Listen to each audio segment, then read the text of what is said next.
Hello दोस्तों, रोज़ की तरह आनंद लेखन ब्लॉग में सबका हार्दिक स्वागत है। सबके मंगल भविष्य की कामना के साथ बड़ों को मेरा सादर नमस्कार, छोटों को मेरा आशीर्वाद। मैं ठीक हूँ, आशा करता हूँ कि आप ठीक हों। दोस्तों, आज का पंचांग, आज दोस्तों 23 मई 2024 वैशाख माह की शुक्ल पक्ष की पूर्णिमा तिथि 7:22 तक और उसके पश्चात प्रतिपदा और विशाखा नक्षत्र का संयोग 9:15 और उसके बाद अनुराधा नक्षत्र का शुरुआत हो जाएगी। दोस्तों, आज के शुभ मुहूर्त की बात करें तो अभिजीत मुहूर्त जो है 11:57 से 12:50 तक। अमृतकाल आज का दोस्तों 11:21 से 1:01 तक और ब्रह्म मुहूर्त 4:10 से 4:57 तक। राहु काल आज का दोस्तों 2:01 से 3:44 तक। इस दौरान किसी भी प्रकार के शुभ कार्य करना वर्जित माना गया है। दोस्तों, सूर्योदय आज 5:26 तक और सूर्यास्त जो है 7:10 तक होगा। तो आज दोस्तों गुरुवार का पुण्य दिन है। गुरु ब्रह्मा गुरु विष्णु गुरुदेवो महेश्वरो गुरु साक्षात परम ब्रह्म तस्मै श्री गुरु। गुरु गोविंद दोनों खड़े कागे लागू पाएं, बलिहारी गुरु आपने गोविंद देव। तो गुरु की महिमा के संबंध में और गुरु के द्वारा गुरु के बिना हम अपने जीवन में कोई भी मानव अपने जीवन में सही रास्ते का अनुसरण नहीं कर सकता। चाहे आप गुरु को किसी भी रूप में माने, अपने माता को माने, अपने पिता को माने, गुरु को माने, किसी को भी अपना गुरु माने, तो गुरु की जो सच्चा गुरु होता है वो आपकी दिशा और दशा को सही मानव के रूप में अवतरित करने के प्रयास और भावों का संचार करता है। दोस्तों, इसीलिए गुरुवार का दिन विद्या बुद्धि विवेक और माँ सरस्वती और गुरुदेव को समर्पण है। विष्णु भगवान जो हैं, लक्ष्मी विष्णु भगवान की पूजा करने का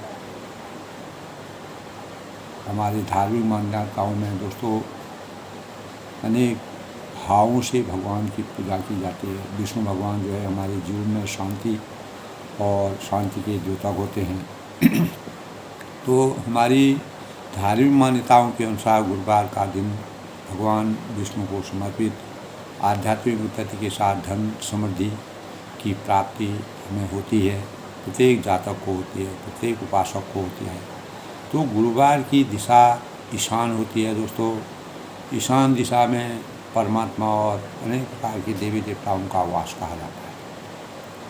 तो दोस्तों, परमात्मा या देवी देवताओं का स्थान ईशान दिशा मानी गई है। तो धार्मिक व मंगल कार्यों से हमको करने से लाभ मिलता है। अगर हम शुभ मंगल कार्य करते हैं तो हमारे जीवन में अनेक प्रकार के लाभ मिलते हैं। तो गुरुवार का दिन भगवान विष्णु को समर्पित है। भगवान विष्णु की पूजा तथा माता सरस्वती का पूजन उपवास विधि विधान के साथ करके बुद्धि विद्या का विकास होता है। माँ मर्यादा पुरुषोत्तम भगवान राम जी ने भी अपनी अनेकों बार उन्होंने सरस्वती माँ का सानिध्य प्राप्त किया। सरस्वती माँ के ने जिस प्रकार के भावों को और इस मानव जीवन में अवतार लेने के बाद जिस प्रकार की संरचना वो करना चाहते थे, तो सरस्वती का भी उन्होंने सानिध्य लिया, साथ लिया। तो माँ लक्ष्मी की कृपा भी इस दिन लक्ष्मी और विष्णु भगवान की पूजा करने का विधान है। धार्मिक मान्यताओं के अनुसार गुरुवार आध्यात्मिक उन्नति के साथ धन समृद्धि की प्राप्ति का द्योतक है। और ज्योतिष शास्त्र में दोस्तों गुरुवार का गुरु ग्रह और बृहस्पति ग्रह से संबंध माना जाता है। और विष्णु लक्ष्मी व्रत पाठ से कष्टों से मुक्ति मिलती है। और भगवान को उस दिन विष्णु भगवान को केले का भोग लगाना चाहिए। केला जो है, कदली जो है, वहाँ विष्णु भगवान का वास माना जाता है। हमारी आस्था में दोस्तों हर जगह हम परमात्मा का वास मानते हैं। तो मनुष्य की अंतरात्मा, प्रत्येक मनुष्य के हृदय में भगवान का वास है। उस हृदय के अंतःकरण को अगर हम जगाने का प्रयास करें तो हमें परमात्मा की प्राप्ति, जब हम संतोषम परम सुखम की अनुभूति प्राप्त करते हैं। सामान्य स्थिति में सादा जीवन उच्च विचार की अभिप्रेरणा से जीवन यापन करके अगर हमारे अंतःकरण में सही आस्था होती है, भगवान के प्रति स्नेह होता है, भक्ति होती है, प्रेम होता है, शांति होती है, तो हमारा जीवन दिन प्रतिदिन परमात्मा में विलीन होता है। अंततो गत्वा दोस्तों इस शरीर को परमात्मा में विलीन होना है। और विष्णु और लक्ष्मी व्रत पाठ अनेक प्रकार के कष्टों को मानव जीवन में, जो जितना भी शरीर हमारा भौतिक आत्मा, भौतिक शरीर ये आत्मा में रहता है, तो तब तक दोस्तों हमको कष्टों से निवारण करना, सुनियोजित ढंग से अपने जीवन को चरितार्थ करना, बिताना। किसी प्रकार के भी दुविधाओं में, प्रपंचों में, सांसारिक माया जाल में अनेक प्रकार के कष्टों से हम दूर रहें। तो इस दिन दोस्तों गुरुवार को खास तौर से पीले कपड़े पहनने का प्रावधान है। और चने की दाल और गुड़ का और भोग लगाया जाता है। और बृहस्पति की पूजा से दोस्तों हमारे पेट संबंधी जितने भी विकार होते हैं उनका अंत होता है। तो दीर्घायु की कामना हम भगवान विष्णु भगवान से करते हैं। सत्यनारायण की कथा भी हम गुरुवार को करने का बहुत ही अच्छा संयोग बना गया है। धन और प्रसिद्धि हमको इससे मिलती है। तो गुरुवार के दिन ओम ग्रां ग्रीं ग्रुं सः गुरुवे नमः मंत्र का जाप 3, 5 और 16 बार माला जाप करके करना चाहिए। बृहस्पति को मजबूत करने के लिए गुरुवार को थोड़ा सा पानी में चुटकी भर हल्दी डाल के स्नान करने, पीले वस्त्र पहनने चाहिए। और बृहस्पति देव जो है धन दान, उस दिन बृहस्पतिवार को धन का दान नहीं करना चाहिए। और बृहस्पति माता सरस्वती की पूजा, उपासना और ज़रूरतमंदों को जो है चने की दाल दान करना चाहिए। नमक है, गुड़ है, हल्दी है, पीले लड्डू, सोना, पीला, कोई भी पीली वस्तु को हम दान कर सकते हैं। और जो दीन दुखी हैं, ज़रूरतमंद लोग हैं, तो शिक्षा अनेक प्रकार के दोस्तों, जैसे हम शिक्षा से संबंधित विद्या धनम सर्वधनम प्रधानम, विद्या को अगर हम प्रसार करते हैं तो विद्या हमारे जीवन में बढ़ती है। सरस्वती भंडार की यही अपूर्व बात, यूँ यूँ खर्चे त्यों बड़े, बिन खर्चे बैठा। तो माँ सरस्वती का आशीर्वाद अगर हमारे जीवन में होता है तो शिक्षा हमारे जीवन का अभिन्न अंग है। बिना शिक्षा के हम अपने जीवन को जागरूक और चेतना हमारे अंदर नहीं आ सकता। तो गुरुवार के दिन दोस्तों लोहे का सामान खरीदने से पहले, बचना चाहिए। और गुरुवार को गुरु का सूचक होता है। और बृहस्पति ग्रह को मजबूत करने के लिए सम्मान और पीला वस्त्र का प्रयोग पूजा में करना चाहिए। आहार में हल्दी शामिल करना चाहिए। और शाकाहारी भोजन बृहस्पतिवार के लिए बहुत ही शुभकारी माना जाता है। हमेशा उपवास के दिन शाकाहारी भोजन ही करना चाहिए। बहुत से साधक हैं दोस्तों, वह उनका जीवन ही शाकाहारी होता है। तो गुरुवार के दिन ओम ग्रां ग्रीं ग्रुं सः गुरुवे नमः, ओम गुरुवे नमः का बीज मंत्र का पाठ करके हम अपने जीवन को, तो लोहे का सामान खरीदने से हमको परहेज़ करना चाहिए। उस दिन जो है यानी गुरु जो है शुक्रवार के सूचक होते हैं। तो मर्यादा पुरुषोत्तम भगवान राम जी ने भी अपने जीवन में वशिष्ठ जी को अपना कुल गुरु बनाया था। विश्वामित्र भी उनके गुरु थे और अनेक गुरुओं के सानिध्य में उन्होंने शिक्षा प्राप्त की। और वशिष्ठ जी विश्वामित्र के जी ने उनको अपनी भक्ति की सुरक्षा के लिए और राक्षसों के तांडव से बचने के लिए राजा दशरथ से उनकी मांग की। और मर्यादा पुरुषोत्तम भगवान रामचंद्र जी ने उसी समय से अपने जीवन को लोक कल्याण के लिए समर्पित किया। इस प्रकार के भाव हमारे शास्त्रों में विद्यमान हैं, रामचरितमानस में विद्यमान हैं। तो दोस्तों, जैसे कि हम जानते हैं कि लंका कांड का प्रसंग चल रहा है। लंका कांड के प्रसंग में रावण के अत्याचार, अपमान और घमंड अहंकार का अंत होगा और मर्यादा पुरुषोत्तम भगवान राम ने किस प्रकार से सेतु बंधवा करके नल नील के बल का प्रयोग करके अपनी शक्ति को प्रदान करके अंततोगत्वा उन्होंने सुबेल पर्वत पर अपना अनेक प्रकार की नल लीलाएँ की और प्रकृति के साथ सामंजस्य स्थापित करके प्रकृति के साथ किस प्रकार से मानव को अपने भावों को, अपने गुणों को, अपने प्रकृति और हमारे में कितना सामंजस्य है, इस बात को लोगों का ध्यान आकर्षित करने की कोशिश की। और मर्यादा पुरुषोत्तम भगवान रामचंद्र जी जब सुबेल पर्वत पर अनेक प्रकार की प्राकृतिक छटा को देख रहे थे, तो ऐसे में उन्होंने चंद्रमा को देखा और चंद्रमा में जो काला धब्बा लगा था, उस धब्बे के अनेकों प्रकरण बताए जाते हैं। कोई कहता है कि वह धब्बा राहु ने चंद्रमा को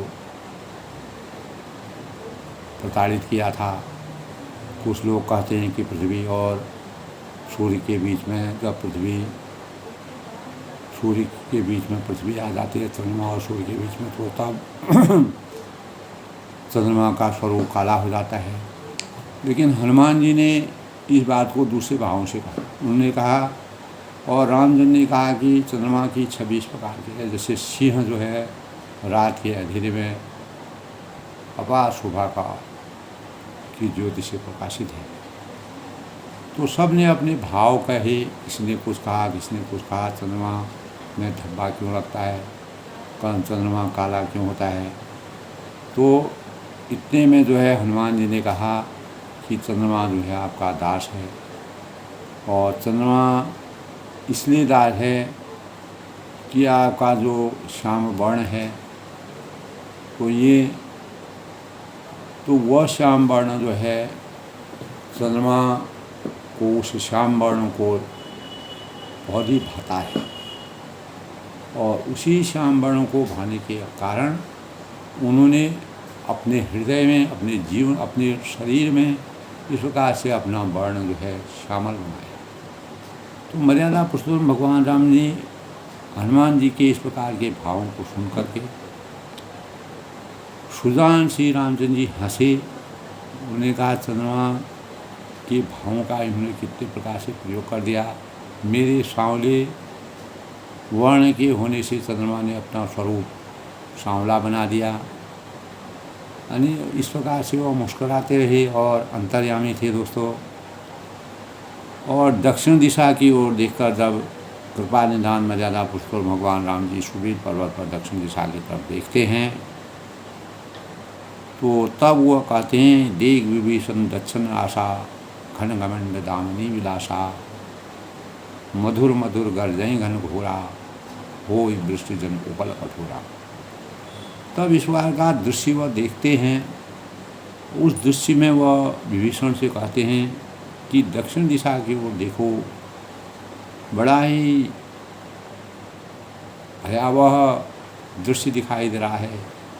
बादल जो है आपस में घुमड़ रहे हैं, बादल आपस में टकरा रहे हैं, बादल एक जगह से दूसरी जगह पर जाते हैं और बिजली चमक रही है दोस्तों। जब बादल आपस में टकराते हैं, घर्षण होता है, उसी घर्षण के फलस्वरूप कोई प्रकार की बिजली चमकती है। जो दो पदार्थ आपस में टकराते हैं दोस्तों, चिंगारी पैदा होती है। उसी प्रकार बादलों के टकराने से इस प्रकार की ध्वनि होने लगी। भयानक बादल मीठे मीठे हल्के हल्के स्वर से गरज रहे हैं, कहीं कठोर ओलों की वर्षा हो रही है। वहाँ पर इस प्रकार का वातावरण देख करके मर्यादा पुरुषोत्तम भगवान राम जी विभीषण से कहते हैं, अंतर्यामी हैं। अब विभीषण क्या बोलते हैं दोस्तों, कहर विभीषण सुनो कृपाला। कल के प्रसंग में है दोस्तों, कहर विभीषण सुनो कृपाला, हो न तड़ित न बारिद माला, लंका शिखर ऊपर अंगारा, तहाँ दस कंदर देगा। यानी विभीषण बोले, हे कृपालु, हे दया निधान, हे रघुकुल के शिरोमणि, सुनिए, यह न तो बिजली है और न बादलों की घटा है, यह लंका की जो चोटी है, जो पर्वत है, जो श्रृंखला है, जो लंका के शिखर है, वहाँ पर रावण का सुंदर सा महल बना हुआ है। वहीं पर 10 ग्रीव रावण को कहा गया है। रावण जो है अनेक प्रकार के मायावी रचना रच रहा है, नाच गाना अनेक प्रकार के नाटक कर रहा है और उसने अपना अखाड़ा वहाँ पर जमा रखा है। ये कोई बादल नहीं है, कुछ नहीं है, ये रावण की मायावी शक्ति है, जिससे वह अनेक प्रकार के इस प्रकार की रचना कर रहे हैं और ऐसे अखाड़े में तांडव करते हुए वो अपना अपार आनंद की अनुभूति ले रहे हैं। एक तरफ जहाँ इस प्रकार का वातावरण हो रहा है, परिवेश हो रहा है, दूसरी तरफ लंका में मर्यादा पुरुषोत्तम भगवान राम जी रावण पर विजय प्राप्त करने की पूरी सेना जो है लंका के अंदर प्रवेश कर चुकी है। तो जाको प्रभु जी दुख देते हैं, ताकि मत्ती पहले हल लेते हैं। तो मर्यादा पुरुषोत्तम भगवान राम जी दोस्तों बार बार ये प्रसंग आता है, क्योंकि रावण ने इस प्रकार का अहंकारी और अत्याचारी कार्य किया। उसको अपनी सुध नहीं थी, अपने राज्य की सुध नहीं थी। मंदोदरी ने समझाया, विभीषण ने समझाया और उनके पुत्र ने भी उनको समझाया, लेकिन उनको बिल्कुल भी कोई भी टस से मस उनके मस्तिष्क में कोई हृदय परिवर्तन का नहीं हुआ। तो छत्र मेघ डंपर सिरधारी, सोई जनु जलद घटाति भारी, अतिकारी मंदोदरी स्वर्ण तांटका, सोई प्रभु जन दामिनी दबंका। यानी रावण के सिर पर मेघ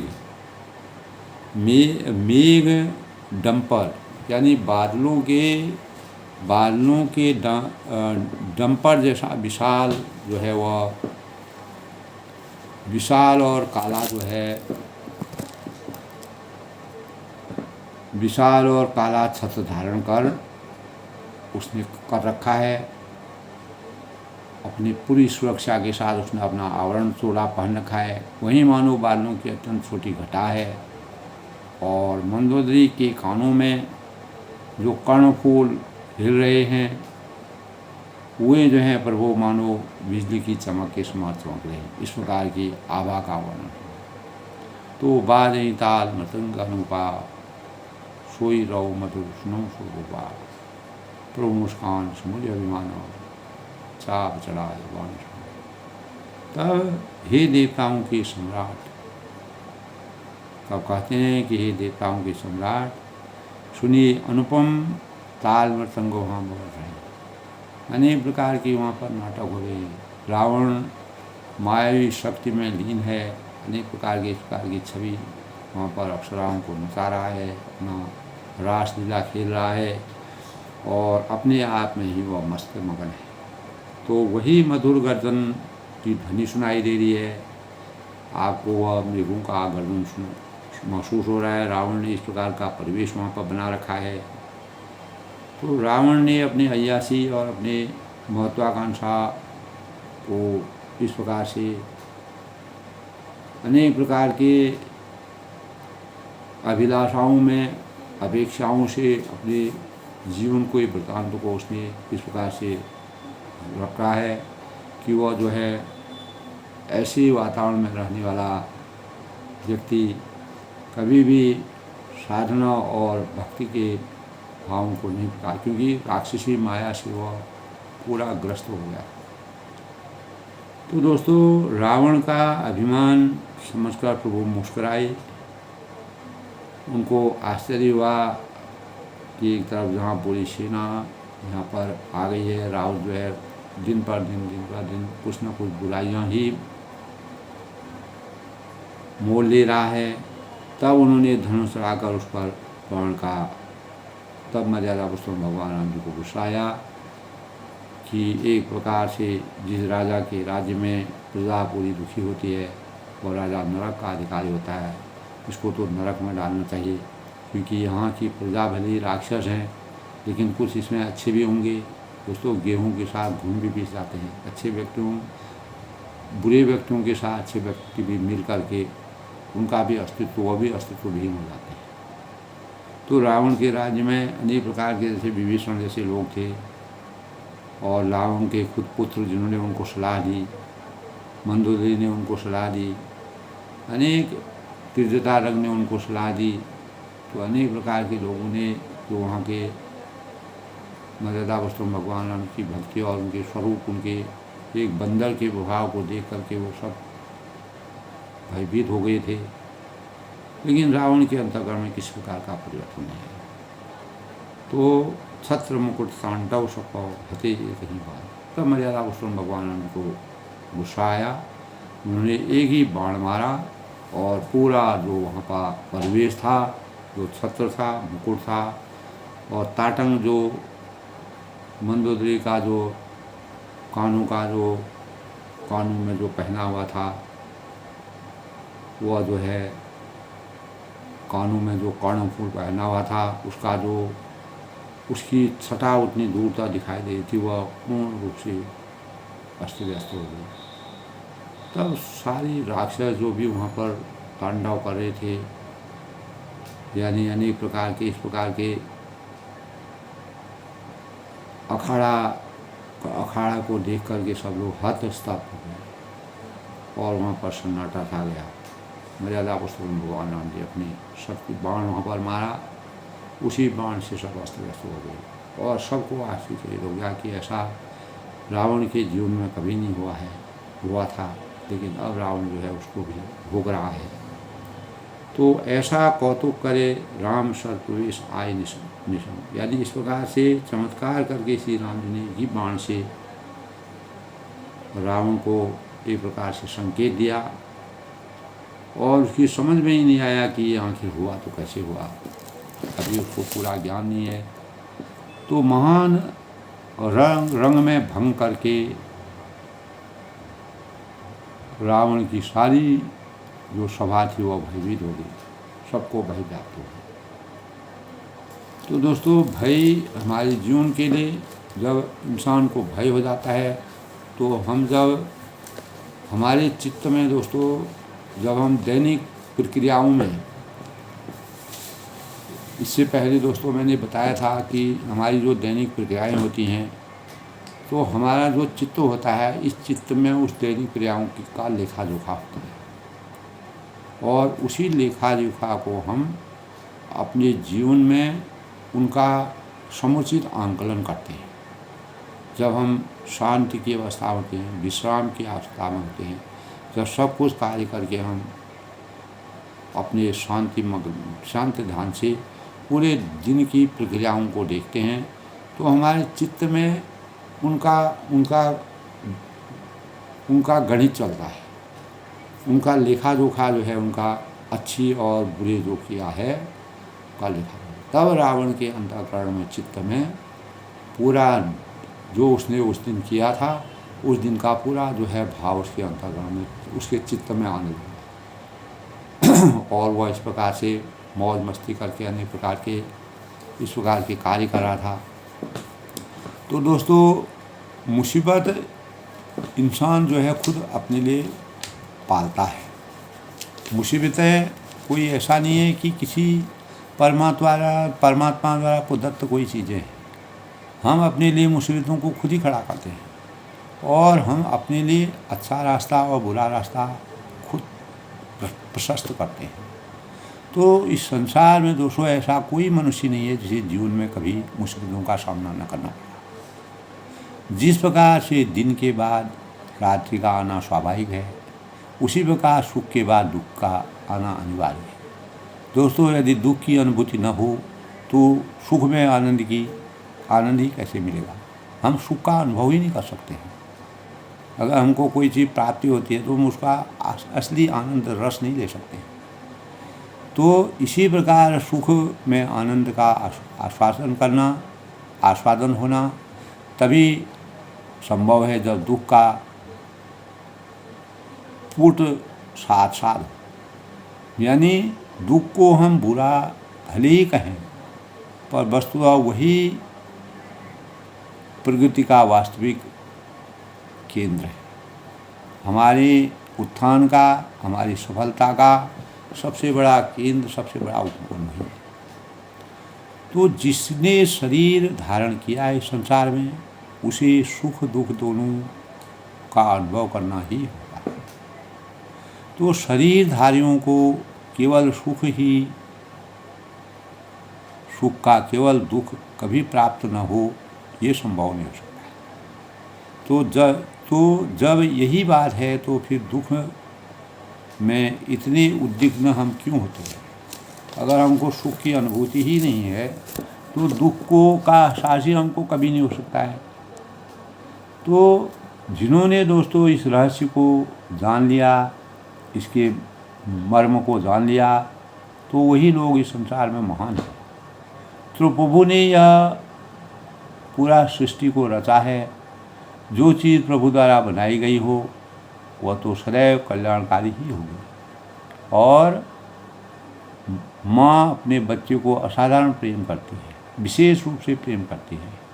और परंतु उसके कई कार्य ऐसे होते हैं जो बालक को अप्रिय लगते हैं, क्योंकि वह तो उसके सुख के कार्य करती है, लेकिन बच्चे को अप्रिय लगते हैं, उसको ज्ञान नहीं है। तो यदि बालक बीमार हो जाए या उसे कड़वी दवाई ज़बरदस्ती हम पिलाते हैं तो उसके तात्कालिक एवं क्षणिक कष्ट को अनदेखा कर जाती है माँ, जिससे वह भविष्य के लिए पूर्णतया ठीक हो जाए, स्वस्थ हो जाए, निर्मल हो जाए। तो बस उसी तरह परमात्मा भी दोस्तों अपना कार्य करते हैं। हमारे जीवन में परमात्मा का ही आशीर्वाद होता है। तो प्रभु अपने सच्चे भक्तों का हाथ कभी नहीं छोड़ते हैं। जिस प्रकार मर्यादा पुरुषोत्तम भगवान रामचंद्र ने अपने जीवन में जो उनके सानिध्य में अनेक पापी लोग भी उनके सानिध्य में आए, लेकिन अगर उन्होंने भक्ति अपने पश्चाताप करके अपने जीवन को सार्थक बनाने का कोशिश किया तो मर्यादा पुरुषोत्तम भगवान राम ने उनको हमेशा साथ दिया और उनको इस संसार के माया मोह के बंधन से विरक्ति प्राप्त हुई। तो इसी प्रकार दोस्तों नारद जी को विष्णु भगवान के रूपवान बना दिया होता तो स्वयंवर में उनका विवाह भी हो गया होता, परंतु विष्णु भगवान ने उन्हें वानर का रूप धारण यानी देकर समय को दुखी कर दिया, परंतु भावी संकट से बचा दिया। नारद के जीवन में किस प्रकार के नारद जी के जीवन में किस प्रकार का भावी संकट आता, उससे भगवान ने उनकी लाज बचा दी। इसीलिए दोस्तों विपत्तियाँ कभी अकल्याणकारी नहीं होती हैं। विपत्तियाँ हमको सबक सिखाती हैं, हमको सही रास्ता तय करने का के भाव हमारे अंदर जागृत करती है।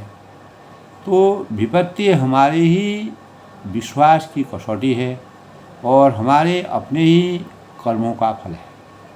जिस प्रकार रावण को विपत्ति उसी समय शुरू हो गई जब उसने सीता जी का हरण किया।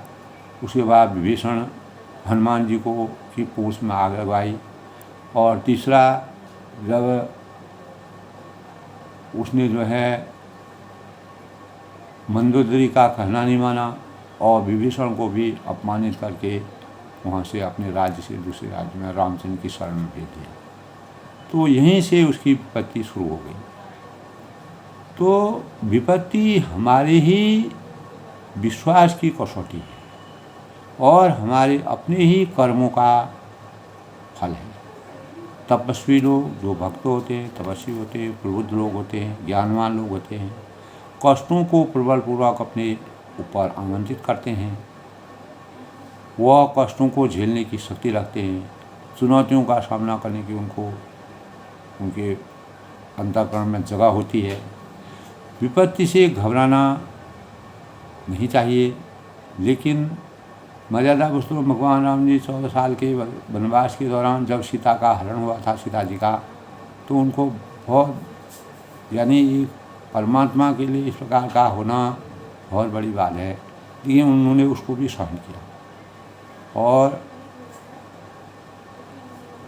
तो रे बना धीरे धीरे, रे बना धीरे सब कुछ हो। तो धीरे धीरे हमारे जीवन में परिवर्तन आता है, धीरे धीरे स्थितियाँ सुधरती हैं। तब मर्यादा पुरुषोत्तम भगवान राम जी को जब पूरी मानव जीवन की परिकल्पनाओं को उन्होंने देखा, तो मानव रूप में इसलिए उन्होंने अपना रूप अवतरित किया। तो विपत्ति से घबराना नहीं चाहिए। तो वे कड़वी अवश्य होती हैं, बुरी अवश्य लगती हैं, पर अकल्याणकारी नहीं होती हैं। वो हमारे जीवन की सार्थक है, मार्गदर्शक है। जैसे नीम जैसी कड़वी चीज़ों को अगर चीज़ों से हम ताप का नाश होकर शरीर निर्मल होता है। और विपत्तियाँ वास्तव में कुछ नहीं, केवल हमारी प्रतिकूलता का समय होता है, जिसको अनुकूलता में बदलने में तो कुछ ही समय लगता है और कुछ ही समय के बाद हम उसको अनुकूल बना लेते हैं, परिस्थितियों को अनुकूल बना लेते हैं। तो मर्यादा पुरुषोत्तम भगवान राम जी ने रावण से अनेक बार विपत्तियों का सामना करते हुए भी अपने दूतों को भेजा, क्या अनेक प्रकार के उसको प्रलोभन दिए, बहुत चीज़ें कही, लेकिन रावण नहीं माना। अंतोगता उसको उसका क्या प्रतिफल भोगना पड़ता है। तो ये कल के प्रसंग की बातें थी दोस्तों। तो ऐसा चमत्कार जब मर्यादा पुरुषोत्तम भगवान राम जी ने रावण के कौतूहल वाली जगह पर बाण मारा, वह तरकस जो है वहाँ पर विध्वंस करके पूरा जो उसका अखाड़ा था, अखाड़े को ध्वस्त करके जो है वो तरकस वापस आ गया। तब रावण को पता भी नहीं चला ये क्या हुआ, कहाँ से इस प्रकार का हुआ। तो कंपन भूमि न मरुद विशेषा, अस्त्र शस्त्र पशु नयन न देखा, सो चही सब निज हृदय मधारी, अशुगुन भयम भयंकर भाई। मर्यादा पुरुषोत्तम भगवान राम जी का जहाँ कहते हैं दोस्तों, परमात्मा जब विपरीत हो जाते हैं, विनाश काले विपरीत बुद्धि। तो रावण का जब विनाश आया था तो उसकी मृत्यु भी विपरीत। तो न भूकंप हुआ, न बहुत जोर की हवा आई, न आंधी आई, न कोई अस्त्र शस्त्र ही नेत्रों में देखी गई, कोई चीज़ नहीं देखी गई। फिर वे छत्र मुकुट और कर्णफूल कैसे कट कर गिर गए, ये सबको आश्चर्यजनक हो। मर्यादा पुरुषोत्तम रामचंद्र की कृपा का इस प्रकार आशीर्वाद है। तो सभी अपने अपने हृदय में सोच कर रहे हैं, विचार कर रहे हैं, और बड़ा भयंकर अपशकुन जो रावण के लिए हुआ है, जो जीवन में उसके कभी भी नहीं हुआ था, उसको भी आज उसको अपनी मृत्यु से पहले उसका भी अफसोस उसको करना पड़ता है। तो दोस्तों, जब हमारे कर्मों में प्रबलता नहीं होते, हमारे कर्म खराब होते हैं, तो हम मृत्यु से पहले हमको अनेक प्रकार के दंड हमको मिलते हैं। उन्हीं दंडों को भोग करके हम अपने जीवन का अंत करते हैं। तो हम अनेक सजाओं को भुगतते हुए आगे अपने जीवन का अंत करते हैं। तो 10 मुख देख सभा भई भाई पाई, बिहसी बचन का जुगति भुलाई, से हूँ गिरे संतन सुबोलाई, मुकुट परे अशुगुन ताई। तब सभा को भयभीत देखकर, इस प्रकार से व्याकुल देख करके पूरी सभा को रावण ने हंसकर युक्ति रसदारी वचन कहे। क्या कहा रावण ने? सिरों गिरे संतन सुधारी। सिरों का गिरना भी जिसके लिए निरंतर शुभ होता रहा है, उसको भी वह शुभ मान रहा है। मुकुट पर एक अशुभनता ही, और उसके लिए मुकुट का गिरना अपशकुन, किसी प्रकार का कोई अपशकुन नहीं है, वह उसको नहीं मानता है। जिस प्रकार दुर्योधन नीति को जानता था लेकिन नीति के अनुसार चलना नहीं चाहता, इसी प्रकार रावण भी महान योद्धा था और विद्वान था, श्रेष्ठ कुल में पैदा हुआ था, लेकिन वह नीतिगत कार्य को करना अपने लिए अभिशाप समझता था। तो शयन करऊँ निज निज गृह जाई, गौजी भवन सकल गिरिनाई, मंदोदरी सोचोर बसऊ, जबती सुवर्णपुर मही गए खसे। मंदोदरी के लिए भी दोस्तों एक प्रकार सा असमंजस की स्थिति है, जहाँ एक प्रकार पति का गौरव है, पति उसका सुहाग है, उसको अपने सुहाग की रक्षा के भाव उसके अंतःकरण में है, जबकि वह जानती हैं कि मर्यादा पुरुषोत्तम भगवान राम से तो बैर लिया, अनेकों बार उसने समझाया बुझाया, लेकिन रावण का अंत हो गया। अंत होने वाला था, लेकिन रावण अपनी पत्नी तक की बात नहीं माना। यानी जो अपनी अर्धांगिनी की बात को नहीं मानता है तो वह संसार में जो है वह उसका अनिष्ट आता है।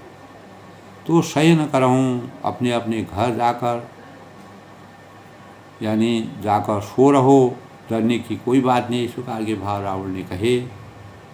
और मंदोदरी सोच डर बसऊँ, तब सब लोग सिर नवाकर घर गए, और जब से कर्णपुर पृथ्वी पर गिर गए, मंदोदरी के लिए यह पहला अवसर था। तब से मंदोदरी के हृदय में, जब से सुवर्ण मही खसे हुए, तब से मंदोदरी के हृदय में अपार सोच का वातावरण बना। मन में अनेक प्रकार से भ्रमित हुई, अपशकुन हुए, और वह अनेक प्रकार से अपने मन ही मन हृदय में विलखती हैं, सोचती हैं, पश्चाताप करती हैं। सजल नयन कह जुग कर जोड़, नेत्रों में जल भरकर दोनों हाथ जोड़कर वह रावण से कहने लगी। अनेकों बार उसने, जब भी इस प्रकार का कोई प्रसंग आता है तो मंदोदरी अपना हाथ जोड़ करके अपना अन्वय विनय करने लगती है। दोस्तों, जब दुख चरम सीमा पर पहुंच जाता है तो मंदोदरी का जो अंतःकरण से जो उसका परिताप स्वभाव बढ़ता जा रहा था, भय बढ़ता जाता था, लेकिन रावण जो था वह जिद्दी था। तो जिद्दीपन मनोजीवन का काल होता है। तो सजल नयन का जो कर जोड़ी, तब मंदोदरी ने अपने आँखों में, नेत्रों में जल भरकर दोनों हाथ जोड़कर रावण से कहने लगी कि हे प्राणनाथ, सुनो प्राणनाथ विनती मोरी, मेरी विनय, मेरा अनुनय विनय, मेरी प्रार्थना, मेरा अनुरोध सुनो। कंत राम विरोध परिहरऊँ, और हे प्रियतम, यदि मेरी मानते हो, मेरी बातों को अगर अंतर्मन से सोचते हो, अनेकों बार तुमको समझा चुके हूँ, श्री राम से विरोध छोड़ दीजिए। किसी भी जहाँ कहाँ एक खद्योत और कहाँ एक सूर्य, दोनों में कितना अंतर है, इस बात को सोचते हुए रामचंद्र से विरोध करना तुमको बहुत भारी पड़ेगा, जीवन से हाथ धोना पड़ेगा। जान मनुज जन हट मन धरऊँ, उन्हें मनुष्य जानकर मन में हट न पकड़े रहे। किसी प्रकार का हट जो तुमने अपने अंतःकरण में किया है। दोस्तों, जब नारी भी अपने पति के सामने विमुख हो जाती है, वह किसी प्रकार से अपने संयम और अपने नियम अपने उससे हट जाता है, तो उसकी भी नहीं चलती है। विश्वरूप रघुवंशमणि करम वचन विश्वास। तो मेरे इस वचनों पर विश्वास कर कीजिए, जो मैं अपने भाव व्यक्त कर रही हूँ, जो अपने आपके हित के बातों को मैं अपने मन वचन और वाणी से, और मुझे रामचंद्र के बारे में पूरा मालूम है। विश्वरूप रघुवंशमणि करम वचन विश्वास, मेरे इन वचनों पर विश्वास करो, इनको मानो, इनको अंतःकरण से सोचो, कि रघुकुल के शिरोमणि श्री रामचंद्र जी तो विश्वरूप है, इस संसार के हर्ता कर्ता भर्ता तीनों हैं। ब्रह्मा विष्णु महेश भी जिनके सेवा करते हैं, उनकी रक्षा करते हैं, तो लोक कल्पना भेद करो अंग अंग दिजास। यानी यह सारा विश्व उन्हीं का रूप है, उन्हीं का आकार है, उनका स्वरूप है। पूरे संसार में, पूरी सृष्टि का संसार जिन्होंने किया है, तुम उनसे बैर कर रहे हो, इस प्रकार के भावों को रख रहे हो। तुम्हें धन्य है, तुमको क्या तुम्हारा मन बदल गया, क्यों इतना तुमको कोई ज्ञान नहीं आता है। वेद कर अंग अंग प्रतिजास, लोक कल्पना भेद करो अंग अंग प्रतिजास। यानी जिनके अंग अंग में लोगों की कल्पना है, पूरे इहलोक परलोक की कल्पनाएं जिनके अंग अंग में समाहित है, उनसे बैर करना तुम्हारा शोभा नहीं देता है। तो मेरी बातों को, मेरे अनुग्रह को, मेरे अनुनय विनय को मानो, अपने मन वचन और कर्म से अपने कर्म को सोचो, और मर्यादा पुरुषोत्तम भगवान राम जी किसी प्रकार का प्रतिवाद, किसी प्रकार का विरोध, किसी प्रकार का बैर छोड़ करके अभी भी अपने अंतःकरण को खोलो, अपने को चेतना लो और चेतन करो। मंदोदरी ने इस प्रकार के भाव का के रावण से अपने अंतिम वचन कहे। दोस्तों, आज के प्रसंग में रावण को प्रहस्त ने समझाया, उनके पुत्र ने, और ये तीसरी चौथी बार जो है मंदोदरी ने अनेक भावों से, अपने विचारों से, अपने अंतःकरण से उनको समझाने का। जब इस प्रकार की घटना हुई, उनके कर्ण यानी एक ही बाण से जो है पूरा उनका जो अखाड़ा था वो ध्वस्त हो गया, तो मर्यादा पुरुषोत्तम भगवान राम जी के ने कहा कि उनको एक साधारण पुरुष न समझो, और ब्रह्मा विष्णु महेश जिनकी रात दिन जिनकी सेवा करते हैं, ऐसे मर्यादा पुरुषोत्तम भगवान राम जी के तुम बैर करोगे, तो इसको अपने अंतर्मन में सोचो। लेकिन रावण की सोच में कोई परिवर्तन नहीं होता है, क्योंकि उसके अंतःकरण में अज्ञान रूपी अंधकार का विष फैल गया है। वही विष उसके अंत का कारण बनेगा।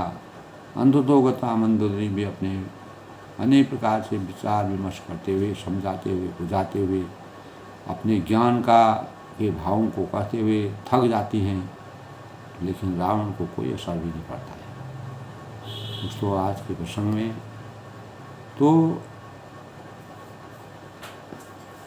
दोस्तों यही है कि इस संसार में रावण जैसा अज्ञानी, जो ज्ञान होते हुए भी अज्ञानी बन गया, तो उसने अपने मन को पूरा बदल दिया।